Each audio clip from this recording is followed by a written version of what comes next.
HIV का जो capsid है वो कैप्सिड आपके पास किस शेप का होता है? तो सर ने क्या बोला, HIV का जो कैप्सिड है वो आपके पास किस शेप का होता है? जल्दी जल्दी रिकॉल करता हूँ ताकि आप लोगों को समझ आ जाए। सबसे पहले सर ने बोला ये वायर क्या बनाया? इन्वेलप बना दिया।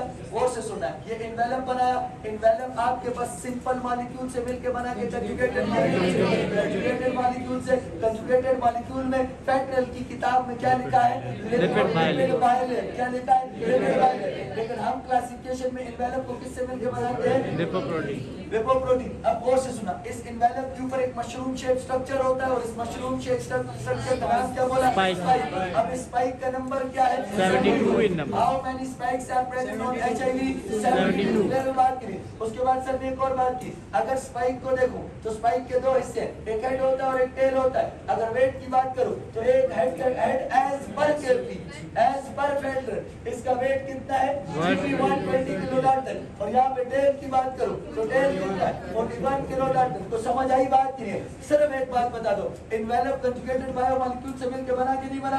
और उसके अलावा ये आपके पास कंजुगेटेड बायोमॉलिक्यूल से मिलकर बना के नहीं बना? उसके बाद जल्दी से बता दो, इस इन्वेलप के नीचे एक स्ट्रक्चर होता है जिसे हम लोग क्या बोलते हैं? मैट्रिक्स। अब मैट्रिक्स आपके पास प्रोटीन से मिलकर बनता है और उस प्रोटीन का वेट कितना होता है? 17 किलो डाल्टन। उस मैट्रिक्स के बाद यहाँ पे आपको क्या मिलेगा? कैप्सिड। और ये जो कैप्सिड होता है इसका वेट कितना होता है? 24 किलो डाल्टन। सिर्फ वन लाइनर पूछता हूँ, इन्वेलप में और कैप्सिड में शेप का फर्क है कि नहीं है? इन्वेलप सिंपल मॉलिक्यूल से मिलकर बना के कंजुगेटेड मॉलिक्यूल से कंजुगेटेड, और ये आपके पास किससे मिलकर बना? सिंपल से।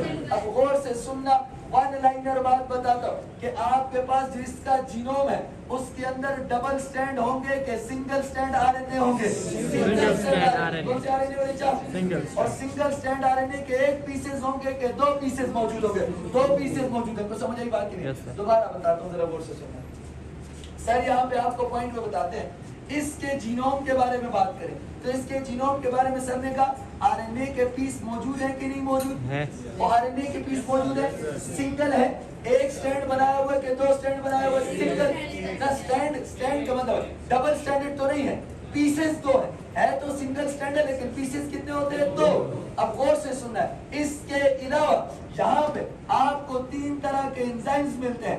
एक एंजाइम को कहते हैं रिवर्स ट्रांसक्रिप्टेज। क्या कहते हैं? Reverse transcriptase. और दूसरे एंजाइम को हम लोग कहते हैं इंटीग्रेस। क्या कहते हैं? इंटीग्रेस। जो दूसरा एंजाइम है इसका नाम सर ने क्या बोला? इंटीग्रेस। और जो तीसरा एंजाइम है उसका नाम क्या बोलते हैं?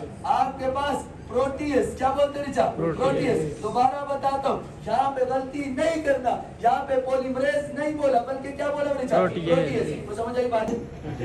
अटैचमेंट में जरा गौर से सुनना। अब सर सिंपल करके बताते हैं, जरा बात है।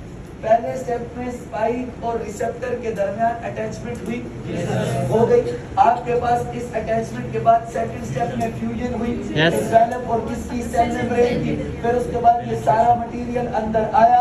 इस मटेरियल को अंदर आने को क्या आपने एक्सोसाइटोसिस बोला कि एक्सोसाइटोसिस अंदर आया। अंदर आने के बाद ये वायरल RNA ने आपके पास रिवर्स ट्रांसक्रिप्टेज की मदद से रिवर्स ट्रांसक्रिप्शन की और क्या बनाया? वायरल cDNA बना दिया कि नहीं बना दिया? इस वायरल cDNA को बात सुनना, ये C सर्कुलर के लिए नहीं है, ये C कॉम्प्लीमेंट्री के लिए है। तो आपके पास RNA से जो DNA बना इसे रिवर्स ट्रांसक्रिप्शन कही और ये रिवर्स ट्रांसक्रिप्शन साइटोप्लाज्म में है। कहाँ पे मेरे साइटोप्लाज्म। उसके बाद इंटीग्रेस। फिर बताया दो कंसेप्ट है आपने, क्योंकि बुक्स में ये कंफ्यूजन है तो इसी के हिसाब से बता रहा हूँ ताकि एमडीकेट के एमसीक्यू खराब ना हो। ये वायरल cDNA होस्ट DNA के अंदर जब ट्रांसफर होता है उस प्रोसेस को क्या कहते हैं? इंटीग्रेशन। कहाँ से आया ये मेरा बच्चा? साइटोप्लाज्म से। कहाँ पे गया? न्यूक्लियस। न्यूक्लियस के अंदर होस्ट DNA और वायरल DNA का जब कॉम्बिनेशन बनता है तो उसे कहते हैं प्रोवायरस। क्या कहते हैं? प्रोवायरस। अभी बताया there is a difference between prophage and provirus. Prophage cytoplasm में होता है, प्रोवायरस कहाँ पे होता है? न्यूक्लियोप्लाज्म। अब उसके बाद यहीं पे ट्रांसक्रिप्शन हुई कि नहीं हुई? यहाँ पे वायरल DNA जो था उसने अपनी कॉपी बनाई और आपके पास क्या बना दिया? Viral messenger RNA। ये वायरल मैसेंजर RNA न्यूक्लियोप्लाज्म से बाहर आया और न्यूक्लियोप्लाज्म से बाहर आके इसने क्या बना दिया? सर वायरल मैसेंजर RNA ने प्रोटीन्स बनाए और इस प्रोटीन को फिर किसकी मदद से? प्रोटीएज एंजाइम की मदद से हमने असेंबल किया और फिर एक्सोसाइटोसिस के प्रोसेस से बॉडी से बाहर चला गया कि नहीं चला गया? सिर्फ वन लाइनर एमसीक्यूज बताओ, अगर साइटोप्लाज्म के अंदर होगा HIV, क्या बोला?